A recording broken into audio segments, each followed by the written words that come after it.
ನಮಸ್ಕಾರ. ಮುಖ್ಯಾಂಶಗಳು. ಪ್ರಧಾನಮಂತ್ರಿ ಕೃಷಿ ಸಮ್ಮಾನ್ ನಿಧಿ ಯೋಜನೆಯಡಿ 19,000 ಕೋಟಿ ರೂಪಾಯಿ ಪಾವತಿ. ಜೈವಿಕ ಕೃಷಿ ಪದ್ಧತಿ ಅಳವಡಿಸಿಕೊಳ್ಳಲು ಅನ್ನದಾತರಿಗೆ ಪ್ರಧಾನಿ ನರೇಂದ್ರ ಮೋದಿ ಕರೆ. ಕೇಂದ್ರದಿಂದ ರಾಜ್ಯದ ರೈತರ ಖಾತೆಗಳಿಗೆ 985 ಕೋಟಿ ರೂಪಾಯಿ ವರ್ಗಾವಣೆ. ಪಿಎಂ ಕಿಸಾನ್ ಸಮ್ಮಾನ್ ನಿಧಿ ಯೋಜನೆಯಡಿ 55.36 ಲಕ್ಷ ರೈತರಿಗೆ ನೆರವು. ಮುಖ್ಯಮಂತ್ರಿ ಬಿಎಸ್ ಯಡಿಯೂರಪ್ಪ. ವಾರ್ ರೂಂಗಳಿಂದ ಕೋವಿಡ್ ಆಸ್ಪತ್ರೆಗಳ ವಾಸ್ತವ ಸ್ಥಿತಿ ಪರಿಶೀಲನೆ. ಕಾಲ್ ಸೆಂಟರ್ಗೆ ಹೆಚ್ಚುವರಿ ಮಾರ್ಗಗಳ ಸೇರ್ಪಡೆ. ಅರವಿಂದ ಲಿಂಬಾವಳಿ. ಹಾಗೂ ಮುಂದಿನ 10 ದಿನಗಳಲ್ಲಿ ಕೊರೋನಾ ಪ್ರಕರಣದಲ್ಲಿ ಇಳಿಮುಖ ನಿರೀಕ್ಷೆ. ರಾಜ್ಯಕ್ಕೆ ಕೇಂದ್ರದಿಂದ ಎಲ್ಲ ರೀತಿಯ ನೆರವು. ಡಿವಿ ಸದಾನಂದಗೌಡ. ವಾರ್ತೆಗಳ ವಿವರ. ಕೇಂದ್ರ ಕೃಷಿ ಮತ್ತು ರೈತ ಕಲ್ಯಾಣ ಸಚಿವಾಲಯ, ಗ್ರಾಮೀಣಾಭಿವೃದ್ಧಿ ಮತ್ತು ಪಂಚಾಯತ್ ರಾಜ್ ಇಲಾಖೆಯಿಂದ ರೈತರಿಗೆ ಆರ್ಥಿಕವಾಗಿ ನೆರವಾಗುವ ಪ್ರಧಾನಮಂತ್ರಿ ಕಿಸಾನ್ ಸಮ್ಮಾನ್ ನಿಧಿ ಪಿಎಂ ಕಿಸಾನ್ ಯೋಜನೆಯ 8ನೇ ಕಂತಿನ ಹಣವನ್ನು ಇಂದು ಪ್ರಧಾನಿ ನರೇಂದ್ರ ಮೋದಿ ಆನ್ಲೈನ್ ಮೂಲಕ ರೈತರ ಬ್ಯಾಂಕ್ ಖಾತೆಗೆ ನೇರ ವರ್ಗಾವಣೆ ಮಾಡಿದರು.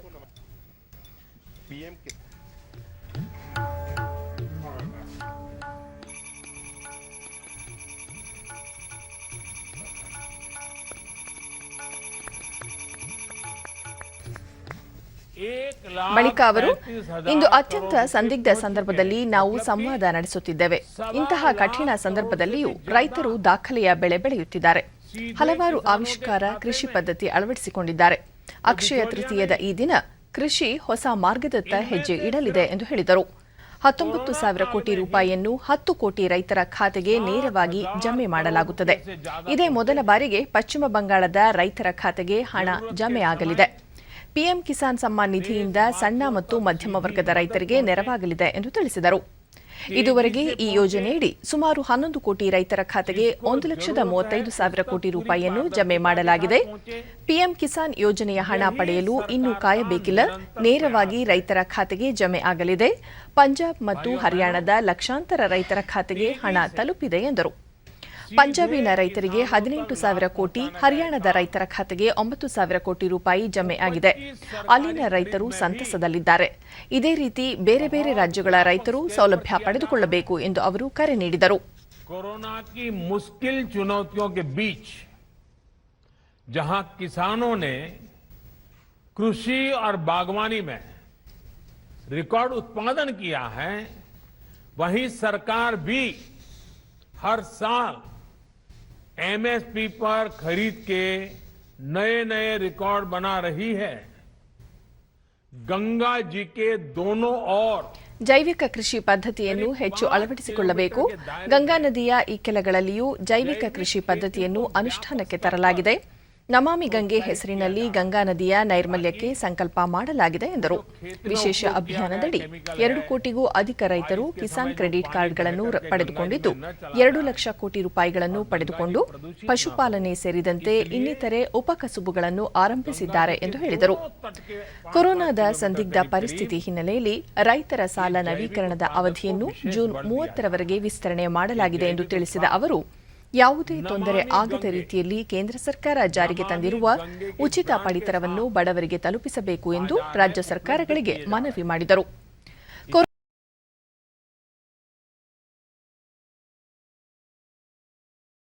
ದೇಶದ ಮೂಲೆ ಮೂಲೆಗಳಿಗೆ ಆಮ್ಲಜನಕವನ್ನು ರೈಲುಗಳ ಮೂಲಕ ರವಾನಿಸಲಾಗುತ್ತಿದೆ. ಅಗತ್ಯ ಔಷಧಗಳನ್ನು ನಿರಂತರವಾಗಿ ಉತ್ಪಾದಿಸಲಾಗುತ್ತಿದೆ ಮತ್ತು ವಿದೇಶಗಳಿಂದಲೂ ತರಿಸಿಕೊಳ್ಳಲಾಗುತ್ತಿದೆ ಎಂದರು.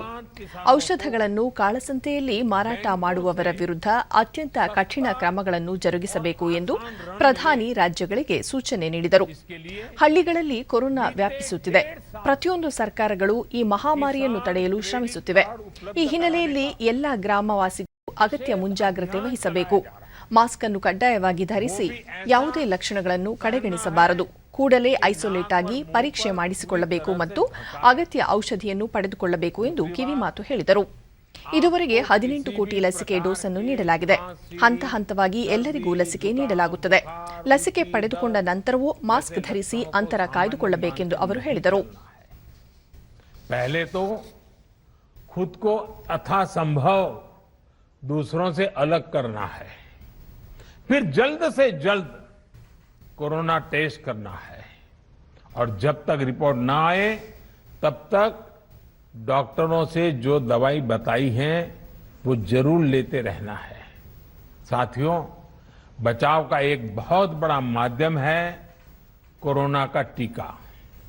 केंद्र सरकार और सारी राज्य सरकारें मिलकर ये निरंतर प्रयास कर रही हैं कि ज्यादा से ज्यादा देशवासियों को तेजी से टीका लग पाए।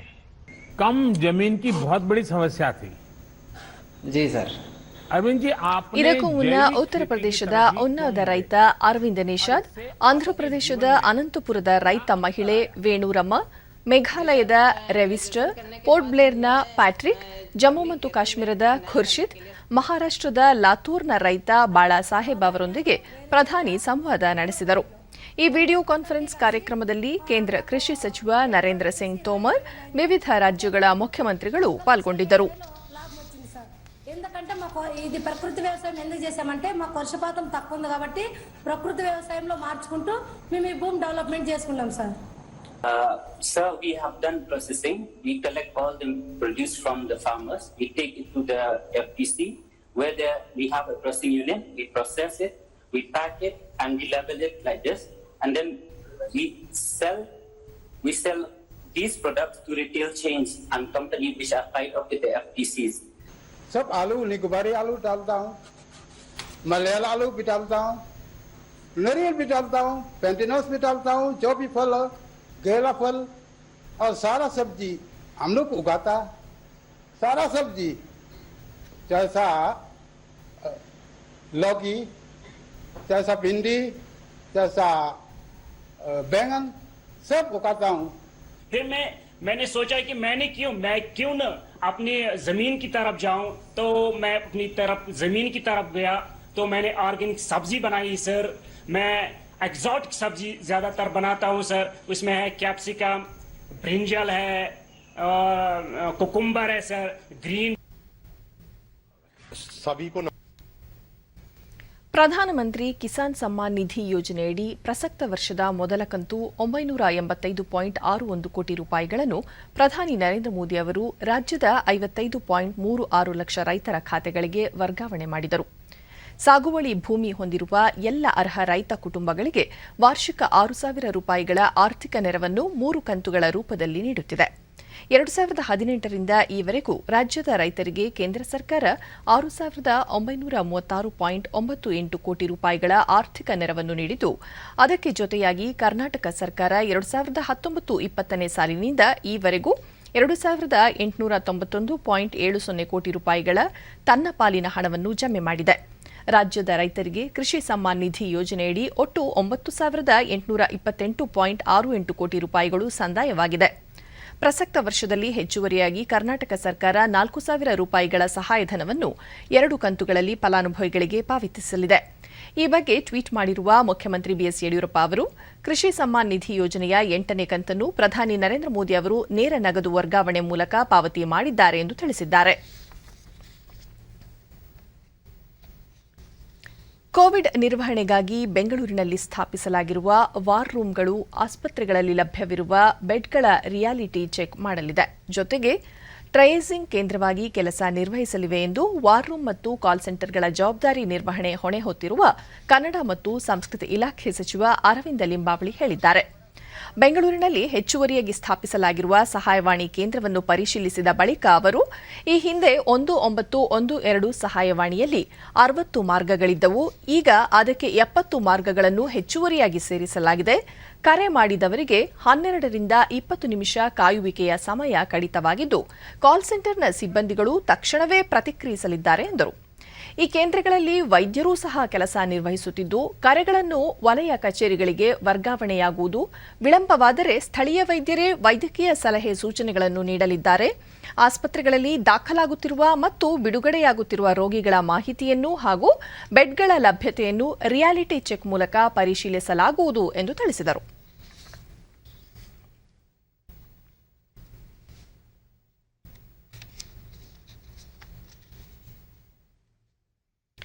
ಮೈಸೂರಿನ ಕೆಆರ್ ಆಸ್ಪತ್ರೆಯ ವೈದ್ಯಕೀಯ ಸಿಬ್ಬಂದಿ ಮೇಲೆ ಹಲ್ಲೆ ಮಾಡಿದವರ ಮೇಲೆ ಕಠಿಣ ಕ್ರಮ ಜರುಗಿಸುವಂತೆ ಸಹಕಾರ ಹಾಗೂ ಜಿಲ್ಲಾ ಉಸ್ತುವಾರಿ ಸಚಿವರಾದ ಎಸ್ಟಿ ಸೋಮಶೇಖರ್ ಸೂಚಿಸಿದ್ದಾರೆ.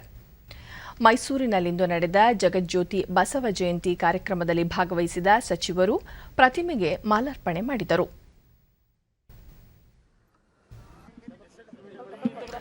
ಬಳಿಕ ವೈದ್ಯಕೀಯ ಕ್ಷೇತ್ರದ ಸಿಬ್ಬಂದಿ ಕಾಯಕವೇ ಕೈಲಾಸ ಎಂದು ಕಾರ್ಯನಿರ್ವಹಿಸುತ್ತಿದ್ದಾರೆ, ಅಂಥವರ ಮೇಲೆ ಹಲ್ಲೆ ಮಾಡುವುದು ಸರಿಯಲ್ಲ, ಕಾನೂನು ಕೈಗೆತ್ತಿಕೊಂಡವರ ವಿರುದ್ಧ ಕಠಿಣ ಕ್ರಮ ಕೈಗೊಳ್ಳುವಂತೆ ಪೊಲೀಸ್ ಆಯುಕ್ತರಿಗೆ ಸೂಚಿಸಲಾಗಿದೆ.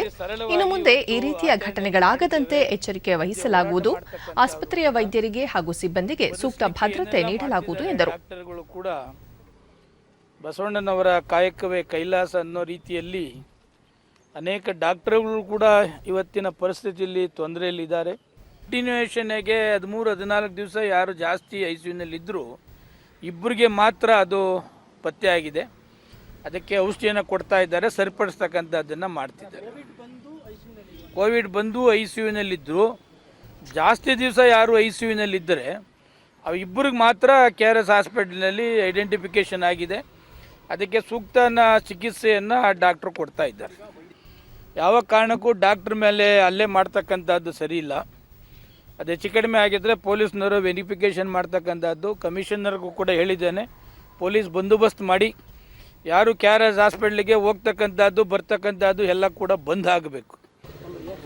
ಜಿಲ್ಲಾಧಿಕಾರಿ ರೋಹಿಣಿ ಸಿಂಧೂರಿ ಚಾಮರಾಜನಗರ ಜಿಲ್ಲೆಯಲ್ಲಿ ಆಮ್ಲಜನಕ ಕೊರತೆಯಿಂದಾದ ಸಾವಿನ ಪ್ರಕರಣಕ್ಕೆ ಪ್ರತಿಕ್ರಿಯೆ ನೀಡುವುದು ಸರಿಯಲ್ಲ, ಹೈಕೋರ್ಟ್ ರಚಿಸಿರುವ ಸಮಿತಿ ವರದಿ ನೀಡಿದೆ ಎಂದರು. ಇಡೀ ಮೈಸೂರು ಜಿಲ್ಲೆಗೆ, ಮೈಸೂರು ಜನತೆಗೇನೆ ಒಂದು ರೀತಿಯ ಕಲಂಕ ತರುವಂಥ ಪ್ರಯತ್ನ ನಡೆದಿದೆ. ನಾವು ಮೈಸೂರು ಜಿಲ್ಲೆಯವರು ಆ ಕಲಂಕದಿಂದ ಹೊರ ಬಂದಿದ್ದೀವಿ. ಯಾರ್ಯಾರು ಈ ಕಲಂಕ ಮಾಡಲಿಕ್ಕೆ ನೋಡಿದ್ದಾರೆ ಅವರೆಲ್ಲರೂ ಮೈಸೂರು ಜನತೆಯ ಕ್ಷಮೆ ಯೋಚಿಸಬೇಕು ಅಂತ ನಾನು ಕೇಳ್ಕೊಳ್ತೀನಿ. ಇವತ್ತು ಬಸವ ಜಯಂತಿ ಇದೆ, ನಾವು ಕಳಬೇಡ ಕೊಳಬೇಡ ಅಂತ ಏನು ಬಸವಣ್ಣವರ ವಚನ ಇದೆ, ಎಲ್ಲರೂ ಅದನ್ನು ಮಾರ್ಗಸೂಚಿಯಾಗಿ ತಗೊಂಡು ಹೋಗಬೇಕು ಅಂತ ನಾನು ಕೇಳ್ಕೊಳ್ತೀನಿ. ಹಾಗೂ ನಾಡದೇವತೆ ಚಾಮುಂಡಿ ತಾಯಿ ಸ್ವಲ್ಪ ಕಷ್ಟ ಸಾಧ್ಯವಾಗಿದ್ದರೂ ಎಲ್ಲರಿಗೂ ಸದ್ಬುದ್ಧಿ ಕೊಡಬೇಕು ಅಂತ ನಾನು ಕೇಳ್ತೀನಿ. ಆರೋಗ್ಯ ಮತ್ತು ವೈದ್ಯಕೀಯ ಶಿಕ್ಷಣ ಸಚಿವ ಡಾ ಕೆ ಸುಧಾಕರ್ ಇಂದು ಬೆಂಗಳೂರಿನ ಸಿವಿ ರಾಮನ್ ನಗರದಲ್ಲಿರುವ ಕೇಂದ್ರ ರಕ್ಷಣಾ ಸಚಿವಾಲಯದ DRDO ನಿರ್ದೇಶನಾಲಯಕ್ಕೆ ಭೇಟಿ ನೀಡಿ ಪರಿಶೀಲನೆ ನಡೆಸಿದರು. ಕೋವಿಡ್ ಸೋಂಕಿಗೆ DRDO ಅಭಿವೃದ್ಧಿಪಡಿಸಿರುವ 2JD ಔಷಧ ಮತ್ತು ಸಂಸ್ಥೆ ನಿರ್ಮಿಸಲು ಉದ್ದೇಶಿಸಿರುವ ಮೇಕ್ ಶಿಫ್ಟ್ ಆಸ್ಪತ್ರೆ ಹಾಗೂ ಆಕ್ಸಿಜನರೇಷನ್ ಪ್ಲಾಂಟ್ ಅಳವಡಿಕೆಗೆ ಸಂಬಂಧಿಸಿದಂತೆ DRDO ನಿರ್ದೇಶಕರಾದ ಮಂಜುಳಾ, DABL ನಿರ್ದೇಶಕ ಡಾ UK ಸಿಂಗ್ ಮತ್ತಿತರರೊಂದಿಗೆ ಈ ಸಂದರ್ಭದಲ್ಲಿ ಸಚಿವರು ಚರ್ಚೆ ನಡೆಸಿದರು.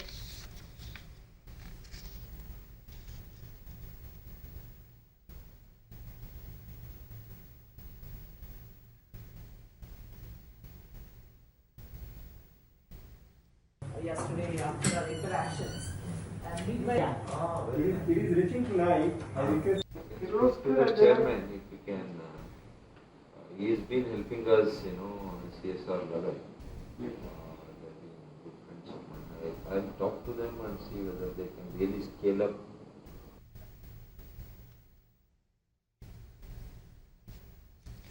ಮುಂದಿನ 10 ದಿನಗಳಲ್ಲಿ ಕೊರೋನಾ ಸೋಂಕಿನ ಪ್ರಮಾಣ ತಗ್ಗಲಿದೆ ಎಂದು ಕೇಂದ್ರ ರಾಸಾಯನಿಕ ಮತ್ತು ರಸಗೊಬ್ಬರ ಖಾತೆ ಸಚಿವ DV ಸದಾನಂದಗೌಡ ತಿಳಿಸಿದ್ದಾರೆ. ಬೆಂಗಳೂರಿನ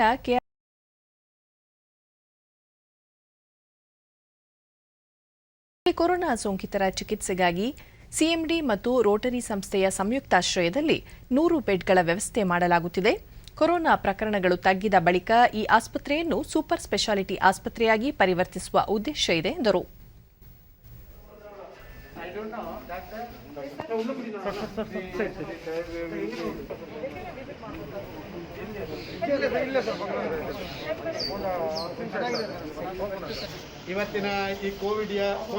ಕೊರೋನಾ ಸೋಂಕಿಗೆ ಆರಂಭದಿಂದಲೂ ಕೇಂದ್ರ ಸರ್ಕಾರ ದೇಶದ ಎಲ್ಲ ರಾಜ್ಯಗಳಿಗೆ ಬೆಂಬಲವಾಗಿ ನಿಂತಿದೆ. ಕಾಲಕಾಲಕ್ಕೆ ಆರ್ಥಿಕ ಮತ್ತು ವೈದ್ಯಕೀಯ ನೆರವನ್ನು ನೀಡುತ್ತಿದೆ ಎಂದು ತಿಳಿಸಿದರು. ಈ ವೇಳೆ ನಗರಾಭಿವೃದ್ಧಿ ಸಚಿವ ಬೈರತಿ ಬಸವರಾಜ್, ಆರೋಗ್ಯ ಇಲಾಖೆ ಅಧಿಕಾರಿಗಳು, ITI ಅಧಿಕಾರಿಗಳು ಉಪಸ್ಥಿತರಿದ್ದರು. ಕೋವಿಡ್ ಹಾಸ್ಪಿಟಲ್ ಇಲ್ಲಿ ಮಾಡಬೇಕು. ಒಂದು ಆಕ್ಸಿಜನ್ ಸಪ್ಲೈ ಅಂದರೆ ಅದಕ್ಕೆ ಬೇಕಾದಂಥ ಆಕ್ಸಿಜನ್ ಜನರೇಟರ್ಗಳನ್ನು ಕೂಡ ಇಲ್ಲೇ ಅಳವಡಿಸಿಕೊಂಡು ಮಾಡಬೇಕು. ಮತ್ತು ದಿನಕ್ಕೆ ಅದನ್ನು ಎಕ್ಸ್ಪಾನ್ಷನ್ ಮಾಡಿಕೊಳ್ಬೇಕು.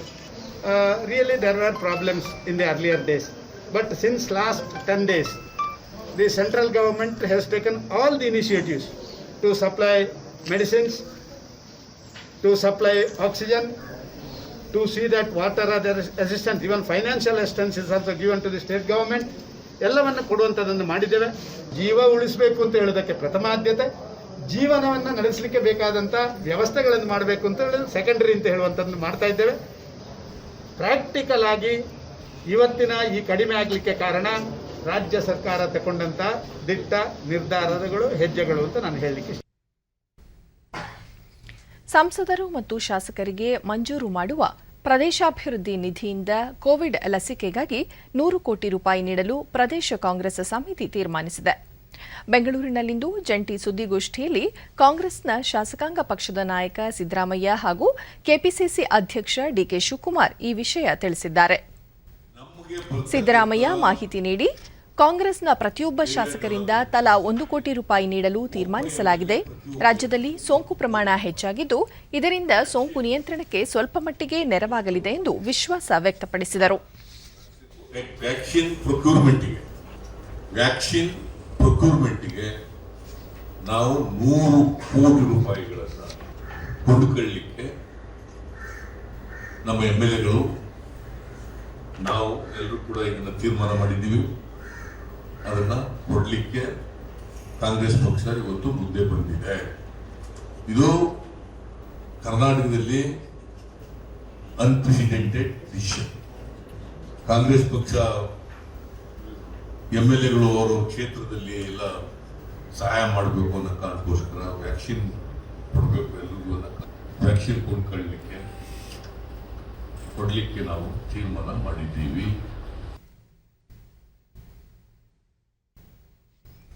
ಕೇಂದ್ರ ಸರ್ಕಾರವು ಹಲವು ರಾಜ್ಯಗಳಿಗೆ ರೈಲಿನ ಮೂಲಕ ಆಮ್ಲಜನಕವನ್ನು ಪೂರೈಸುತ್ತಿದ್ದು, ನಾಳೆ ಕರ್ನಾಟಕಕ್ಕೆ ಮತ್ತೆರಡು ಆಕ್ಸಿಜನ್ ಎಕ್ಸ್‌ಪ್ರೆಸ್ ರೈಲುಗಳು ಆಗಮಿಸಲಿವೆ. ಕಳಿಂಗನಗರದ ಟಾಟಾ ಸ್ಟೀಲ್ ವರ್ಕ್ಸ್ ಘಟಕದಿಂದ ರಾಜ್ಯಕ್ಕೆ ಕರ್ನಾಟಕಕ್ಕೆ ರೈಲಿನ ಮೂಲಕ ಆಮ್ಲಜನಕ ಬರಲಿದ್ದು, ನಾಳೆ ಬೆಳಗಿನ ಜಾವ 4:30 ವೇಳೆಗೆ ಆಮ್ಲಜನಕ ಎಕ್ಸ್‌ಪ್ರೆಸ್ ರೈಲು ಬೆಂಗಳೂರನ್ನು ತಲುಪಲಿದೆ. ಅದೇ ರೀತಿ ಜಮ್ಶೆಡ್ಪುರದ ಟಾಟಾ ನಗರದಿಂದ ಹೊರಟಿರುವ 3ನೇ ಆಮ್ಲಜನಕ ಎಕ್ಸ್‌ಪ್ರೆಸ್ ರೈಲು ನಾಳೆ ಮಧ್ಯಾಹ್ನ 2 ಗಂಟೆಗೆ ರಾಜ್ಯವನ್ನು ತಲುಪಲಿದೆ.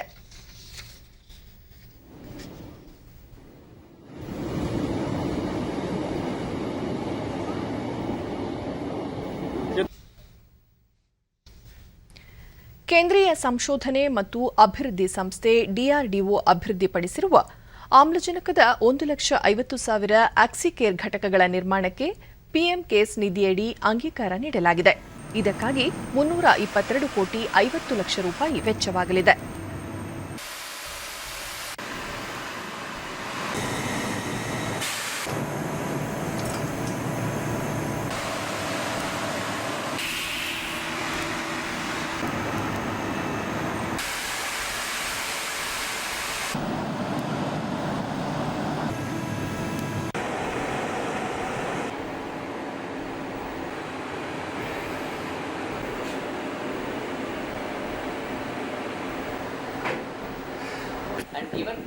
ಈ ಕುರಿತು ಡಿಡಿ ನ್ಯೂಸ್ನೊಂದಿಗೆ ಮಾತನಾಡಿದ DRDO ವಿಜ್ಞಾನಿ ಮೋಹನ್ ವೇಲ್, ಈ ಸಾಧನವನ್ನು ರಕ್ಷಣಾ ಸೈನಿಕರಿಗಾಗಿ ತಯಾರಿಸಿದ್ದು, ಕೋವಿಡ್-19 ಸಂಕಷ್ಟ ಸಂದರ್ಭದಲ್ಲಿ ಸೋಂಕಿತರಿಗೆ ಬಳಕೆ ಮಾಡಲು ಅನುಮತಿ ದೊರೆತಿದೆ ಎಂದರು.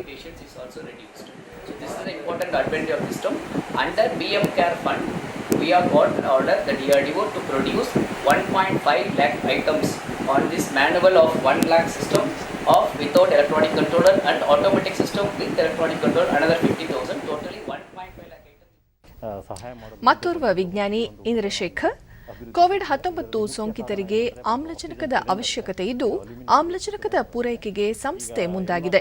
ಸುಲಭ ಮಾರ್ಗವಾಗಿ ಆಮ್ಲಜನಕ ನೀಡುವ ಸಾಧನವನ್ನು ಸಂಸ್ಥೆ ಅಭಿವೃದ್ಧಿಪಡಿಸಿದ್ದು, ಇದರಿಂದ ಚಿಕಿತ್ಸೆಗೆ ಅನುಕೂಲವಾಗಲಿದೆ ಎಂದರು.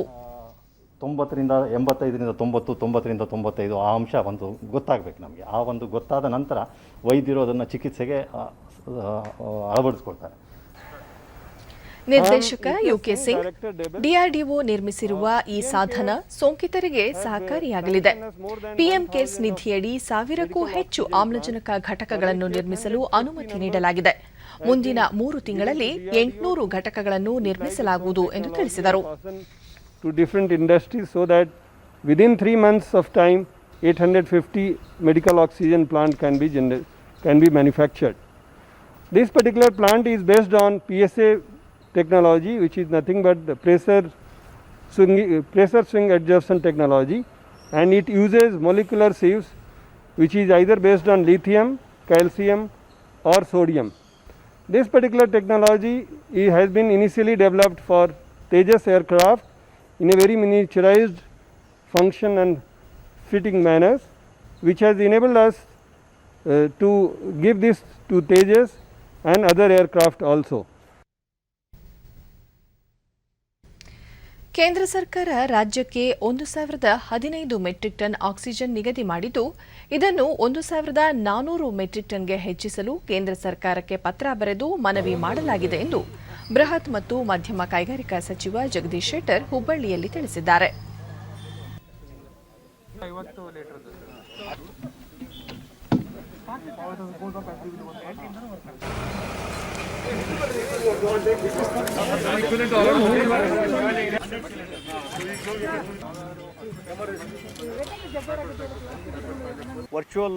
ಕೇಂದ್ರ ಸರ್ಕಾರ ಹಂತ ಹಂತವಾಗಿ ಆಮ್ಲಜನಕ ಪ್ರಮಾಣ ಹೆಚ್ಚಿಸುತ್ತಿದೆ. 965 ಮೆಟ್ರಿಕ್ ಟನ್ನಿಂದ ನಿರಂತರವಾಗಿ ಪೂರೈಕೆ ಏರಿಕೆಯಾಗುತ್ತಲೇ ಇದೆ ಎಂದರು. ಬಳ್ಳಾರಿಯ ಜಿಂದಾಲ್ ಸೇರಿದಂತೆ ಹಲವು ಕಡೆ 1,100 ಮೆಟ್ರಿಕ್ ಟನ್ ಆಕ್ಸಿಜನ್ ಉತ್ಪಾದಿಸುತ್ತಿದ್ದು, ಇದನ್ನು ಇಲ್ಲಿಯೇ ಬಳಕೆ ಮಾಡಲು ಕೇಂದ್ರಕ್ಕೆ ಮನವಿ ಮಾಡಲಾಗಿದೆ. ಇದಕ್ಕೆ ಕೇಂದ್ರ ಸಚಿವರಾದ ಪಿಯೂಷ್ ಗೋಯಲ್ ಸಕಾರಾತ್ಮಕವಾಗಿ ಸ್ಪಂದಿಸಿದ್ದಾರೆ ಎಂದು ತಿಳಿಸಿದ್ದಾರೆ. ದೇಶಪಾಂಡೆ ಫೌಂಡೇಶನ್ ಸೇರಿದಂತೆ ಹಲವು ಎನ್ಜಿಒಗಳಿಂದ 70 ಆಕ್ಸಿಜನ್ ಸಾಂದ್ರಕಗಳನ್ನು ಜಿಲ್ಲಾಡಳಿತಕ್ಕೆ ನೀಡಲಾಗಿದೆ. ಇದರೊಂದಿಗೆ ಸಾಮಾಜಿಕ ಹೊಣೆಗಾರಿಕೆ ನಿಧಿಯಡಿ ಹಾಗೂ ರಾಜ್ಯ ಸರ್ಕಾರದಿಂದ 80 ಆಕ್ಸಿಜನ್ ಸಾಂದ್ರಕಗಳು ಜಿಲ್ಲೆಗೆ ಲಭಿಸಲಿವೆ. ಇವುಗಳನ್ನು ಹೊಸದಾಗಿ ನಿರ್ಮಿಸುವ ಕೋವಿಡ್ ಆಸ್ಪತ್ರೆಗಳಲ್ಲಿ ಬಳಸಲಾಗುವುದು. ವೇದಾಂತ ಫೌಂಡೇಶನ್ನಿಂದ ಕಿಮ್ಸ್ನಲ್ಲಿ 100 ಹಾಸಿಗೆಗಳ ಆಸ್ಪತ್ರೆ ನಿರ್ಮಿಸಲಾಗುತ್ತಿದೆ. ಹುಬ್ಬಳ್ಳಿ, ಧಾರವಾಡ, ಅವಳಿ ನಗರದಲ್ಲಿ 600 ಬೆಡ್ಗಳ ಕೋವಿಡ್ ಆರೈಕೆ ಕೇಂದ್ರಗಳು ಕಾರ್ಯನಿರ್ವಹಿಸುತ್ತಿದೆ ಎಂದು ಜಗದೀಶ್ ಶೆಟ್ಟರ್ ತಿಳಿಸಿದರು. ಇವತ್ತು ನಮ್ಮ ರಾಜ್ಯ ಸರ್ಕಾರಕ್ಕೂ ನಮ್ಮ ಅಧಿಕಾರಿಗಳು ಹೇಳಿದ್ದು ಮತ್ತು ಕೇಂದ್ರದಲ್ಲಿ ಹೇಳಿದ್ದು, ಒಂದು ಟ್ಯಾಂಕರು ಎಕ್ಸ್ಕ್ಲೂಸಿವ್ಲಿ ನಮ್ಮ ಹುಬ್ಬಳ್ಳಿ ಧಾರವಾಡದಿಂದ ಬಳ್ಳಾರಿಗೆ ತಂದು ಹಾಕುವಂಥದ್ದು 16 ತಾರೀಕಿಗೆ ಬರ್ತದೆ. ಅದು ಬಂದದ್ದನ್ನು ಎಕ್ಸ್ಕ್ಲೂಸಿವ್ಲಿ ನಮ್ಮ ಹುಬ್ಬಳ್ಳಿ ಧಾರವಾಡ ಸೆಂಟರ್ ಮಾಡ್ಕೊಂಡು ಅದನ್ನು ಉಪಯೋಗ ಮಾಡ್ತೀವಿ ಅನ್ನುವಂಥದ್ದನ್ನು ಈ ಸಂದರ್ಭದಲ್ಲಿ ನಾನು ಸ್ಪಷ್ಟವಾಗಿ ಹೇಳ್ತೇನೆ. ಕಲಬುರಗಿಯ ಶಹಾಬಾದ್ನಲ್ಲಿ ಹಲವು ವರ್ಷಗಳಿಂದ ಶಿಥಿಲಾವಸ್ಥೆಯಲ್ಲಿದ್ದ ಇಎಸ್ಐ ಆಸ್ಪತ್ರೆಯನ್ನು ಪುನರುಜ್ಜೀವಗೊಳಿಸಿ ಅದನ್ನು ಕೋವಿಡ್ ಚಿಕಿತ್ಸಾ ಕೇಂದ್ರವನ್ನಾಗಿ ಪರಿವರ್ತಿಸಲಾಗುತ್ತಿದೆ.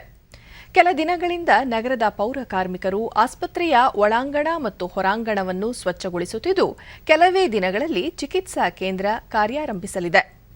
ಜಿಲ್ಲಾ ಉಸ್ತುವಾರಿ ಸಚಿವ ಮುರುಗೇಶ್ ನಿರಾಣಿ ಅವರು ಬರುವ ಭಾನುವಾರ ಆಸ್ಪತ್ರೆಗೆ ಭೇಟಿ ನೀಡಿ ಪರಿಶೀಲನೆ ನಡೆಸಿ ಜಿಲ್ಲಾಧಿಕಾರಿ, ಹಿರಿಯ ಅಧಿಕಾರಿಗಳ ಜತೆ ಚರ್ಚಿಸಲಿದ್ದಾರೆ.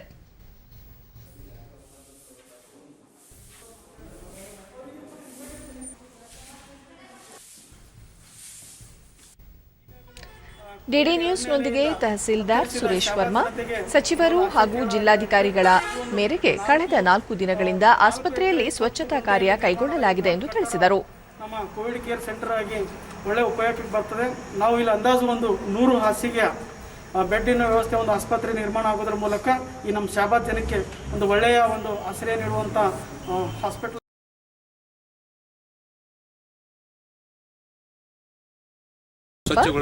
ಕೋವಿಡ್ ಸೋಂಕಿತರಿಗೆ ಇಲ್ಲಿ ಚಿಕಿತ್ಸೆ ನೀಡಲಿದ್ದು 100 ಹಾಸಿಗೆಗಳ ವ್ಯವಸ್ಥೆ ಕಲ್ಪಿಸುವ ಸಾಧ್ಯತೆ ಇದೆ ಎಂದು ಹೇಳಿದರು. ಇಲ್ಲಿ ಯಾವುದೇ ರೀತಿ ತೊಂದರೆ ಆಗದಂತೆ ಮುಂದಿನ ದಿನಗಳಲ್ಲಿ ಈ ಕೋವಿಡ್ ಮಹಾಮಾರಿ ರೋಗವನ್ನು ತಡೆಗಟ್ಟಲಿಕ್ಕೆ ಇಲ್ಲಿ ಏನದ 100 ಹಾಸಿಗೆ ಉಳತಕ್ಕಂಥ ಒಂದು ವ್ಯವಸ್ಥೆ ಮಾಡಲಿಕ್ಕೆ ಇಲ್ಲಿ ಯಾವುದೇ ರೀತಿ ತೊಂದರೆ ಆಗುವುದಿಲ್ಲ. ಮುಂದಿನ ಆದೇಶ ಯಾವ ರೀತಿ ಮಾನ್ಯರು ತಿಳಿಸಿಕೊಡ್ತಾರೆ ಅದರಂತೆ ನಾವೇನದು ಇಲ್ಲಿ ಕ್ರಮ ಕೈಗೊಳ್ಳುತ್ತೇವೆ. ಕಲಬೇಡ ಕೊಲಬೇಡ ಹುಸಿಯ ನುಡಿಯಲು ಬೇಡ ಎಂಬ ಹಲವಾರು ವೈಚಾರಿಕ ವಿಚಾರಧಾರೆಯನ್ನು ತಮ್ಮ ವಚನಗಳ ಮೂಲಕ ಪ್ರಚುರಪಡಿಸಿ ಜಗದ್ವಿಖ್ಯಾತಿಯಾಗಿರುವ ಜಗಜ್ಯೋತಿ ಬಸವಣ್ಣನವರ ಜನ್ಮದಿನ ಇಂದು. 12ನೇ ಶತಮಾನದ ಕಾಯಕಯೋಗಿ ಬಸವಣ್ಣನವರು ವಿಜಯಪುರದ ಬಾಗೇವಾಡಿಯಲ್ಲಿ ಜನಿಸಿರುವ ಪ್ರತೀತಿ ಇದೆ. ಜಾತಿ, ಮತ, ಪಂಥವನ್ನು ಮೀರಿದ ಅವರ ತತ್ವಗಳು ಇಂದಿಗೂ ವಿಶ್ವಮಾನ್ಯವಾಗಿವೆ.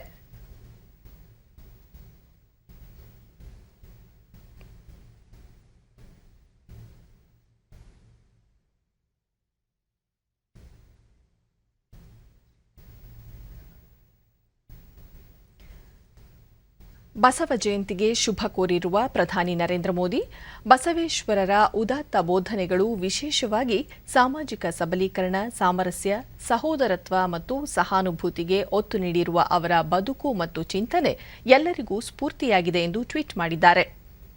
ಮುಖ್ಯಮಂತ್ರಿ ಬಿಎಸ್ ಯಡಿಯೂರಪ್ಪ ತಮ್ಮ ಟ್ವೀಟ್ ಸಂದೇಶದಲ್ಲಿ ಶ್ರಮ ಗೌರವವನ್ನು ಎತ್ತಿ ಹಿಡಿದು ಕಾಯಕ ದಾಸೋಹ ತತ್ವಗಳ ಮೂಲಕ ನಾವು ಮಾಡುವ ಕೆಲಸಕ್ಕೆ ಆಧ್ಯಾತ್ಮಿಕ ಸ್ಪರ್ಶ ನೀಡಿದ ವಚನಗಳ ತಿಳಿನುಡಿಗಳ ಮೂಲಕ ಸಮಾಜಕ್ಕೆ ಸರಿದಾರಿ ತೋರಿದ ಬಸವಣ್ಣನವರ ಉಪದೇಶಗಳ ಬೆಳಕಿನಲ್ಲಿ ಜೀವನ ನಡೆಸೋಣ ಎಂದು ಹೇಳಿದ್ದಾರೆ. ಮುಖ್ಯಮಂತ್ರಿ ಯಡಿಯೂರಪ್ಪ ಅವರು ಬೆಂಗಳೂರಿನ ಬಸವೇಶ್ವರ ವೃತ್ತದಲ್ಲಿರುವ ಬಸವಣ್ಣನವರ ಪುತ್ಥಳಿಗೆ ಇಂದು ಮಾಲಾರ್ಪಣೆ ಮಾಡಿ ಗೌರವ ನಮನ ಸಲ್ಲಿಸಿದರು. ಗೃಹ ಸಚಿವ ಬಸವರಾಜ ಬೊಮ್ಮಾಯಿ, ಸಂಸದ ಪಿಸಿ ಮೋಹನ್ ಮತ್ತಿತರ ಗಣ್ಯರು ಉಪಸ್ಥಿತರಿದ್ದರು.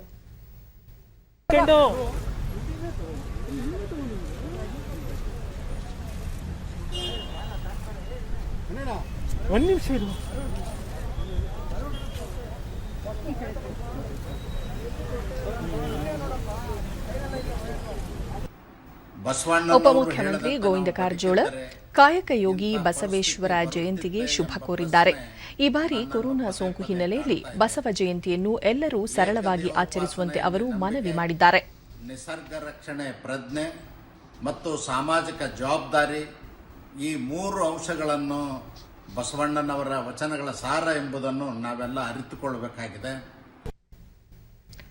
ವಿಧಾನಸಭೆ ಪ್ರತಿಪಕ್ಷ ನಾಯಕ ಸಿದ್ದರಾಮಯ್ಯ ಸಮಾನತೆ, ಸ್ವಾವಲಂಬನೆ ಮತ್ತು ಸ್ವಾಭಿಮಾನ ಬದುಕಿನ ಬಸವಣ್ಣನವರ ಸಂದೇಶವನ್ನು ನಮ್ಮೆಲ್ಲರ ನಡೆನುಡಿಯಲ್ಲಿ ಅಳವಡಿಸಿಕೊಳ್ಳಬೇಕು ಎಂದು ಟ್ವೀಟ್ ಮಾಡಿದ್ದಾರೆ.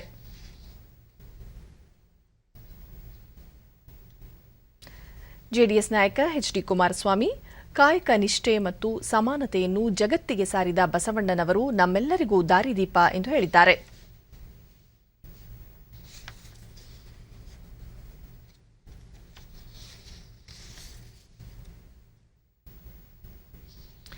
ದಾನ ಹಾಗೂ ಹಂಚಿ ತಿನ್ನುವ ವಿಶೇಷತೆ ಸಾರುವ ಈದ್ ಉಲ್ ಫಿತರ್ ಹಬ್ಬವನ್ನು ಮುಸ್ಲಿಂ ಬಾಂಧವರು ಸಂಭ್ರಮದಿಂದ ಆಚರಿಸುತ್ತಿದ್ದಾರೆ. ಕೊರೋನಾ ಸಾಂಕ್ರಾಮಿಕದ ಹಿನ್ನೆಲೆಯಲ್ಲಿ ಮಸೀದಿ ಹಾಗೂ ಈದ್ಗಾ ಮೈದಾನಗಳಲ್ಲಿ ಸಾಮೂಹಿಕ ಪ್ರಾರ್ಥನೆಗೆ ಅವಕಾಶವಿಲ್ಲ. ಸರಳವಾಗಿ ಮನೆಗಳಲ್ಲೇ ಪ್ರಾರ್ಥನೆ ಸಲ್ಲಿಸಿ ಹಬ್ಬದ ಶುಭಾಶಯ ವಿನಿಮಯ ಮಾಡಿಕೊಳ್ಳುತ್ತಿದ್ದಾರೆ. ರಂಜಾನ್ ಹಬ್ಬದ ಅಂಗವಾಗಿ ಹಲವು ಗಣ್ಯರು ಮುಸ್ಲಿಂ ಬಾಂಧವರಿಗೆ ಶುಭಾಶಯ ಕೋರಿದ್ದಾರೆ.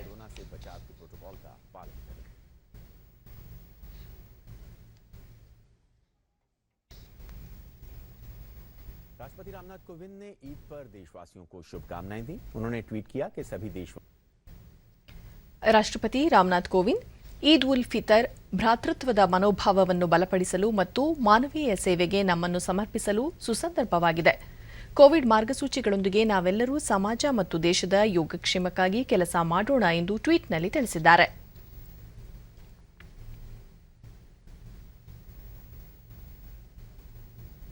ಪ್ರಧಾನಿ ನರೇಂದ್ರ ಮೋದಿ, ಪ್ರತಿಯೊಬ್ಬರ ಉತ್ತಮ ಆರೋಗ್ಯ ಮತ್ತು ಯೋಗಕ್ಷೇಮಕ್ಕಾಗಿ ಪ್ರಾರ್ಥಿಸೋಣ. ನಮ್ಮೆಲ್ಲರ ಸಾಮೂಹಿಕ ಪ್ರಯತ್ನಗಳಿಂದ ಜಾಗತಿಕ ಸಾಂಕ್ರಾಮಿಕ ರೋಗವನ್ನು ನಿವಾರಿಸಿ ಮಾನವ ಕಲ್ಯಾಣದತ್ತ ಕೆಲಸ ಮಾಡೋಣ ಎಂದು ಟ್ವೀಟ್ ತಿಳಿಸಿದ್ದಾರೆ. ಮುಖ್ಯಮಂತ್ರಿ ಬಿಎಸ್ ಯಡಿಯೂರಪ್ಪ ಮುಸ್ಲಿಂ ಬಾಂಧವರಿಗೆ ರಂಜಾನ್ ಹಬ್ಬದ ಶುಭ ಕೋರಿದ್ದಾರೆ. ಈ ಹಬ್ಬ ಎಲ್ಲರ ಜೀವನದಲ್ಲಿ ಸಂತೋಷ, ಆರೋಗ್ಯ, ನೆಮ್ಮದಿ ತರಲಿ ಎಂದು ಹಾರೈಸಿದ್ದಾರೆ.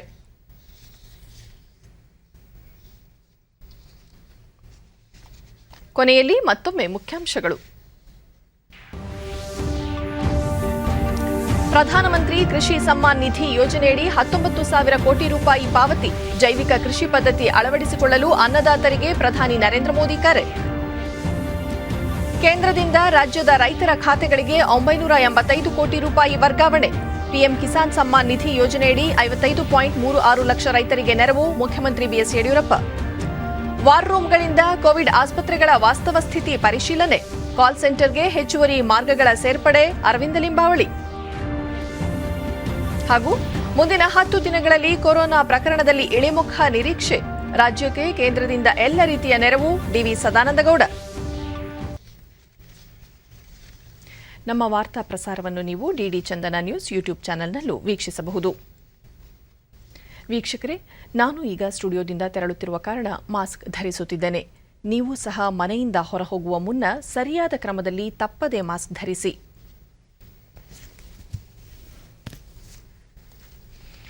ವ್ಯಕ್ತಿಗತ ಅಂತರ ಕಾಪಾಡಿಕೊಳ್ಳುವುದರೊಂದಿಗೆ ನೀವು ಸುರಕ್ಷಿತವಾಗಿರಿ, ನಿಮ್ಮವರನ್ನು ಸುರಕ್ಷಿತವಾಗಿರಿಸಿ. ನೈರ್ಮಲ್ಯಕ್ಕೆ ಆದ್ಯತೆ ನೀಡುವುದರ ಜೊತೆಗೆ ಸೋಂಕು ತಡೆಗೆ ಸಾರ್ವಜನಿಕರು ಕೋವಿಡ್-19 ಲಸಿಕೆ ಪಡೆಯುವುದು ಅಗತ್ಯ. ನಮ್ಮ ಮುಂದಿನ ವಾರ್ತಾ ಪ್ರಸಾರ ಸಂಜೆ 7 ಗಂಟೆಗೆ. ನಮಸ್ಕಾರ.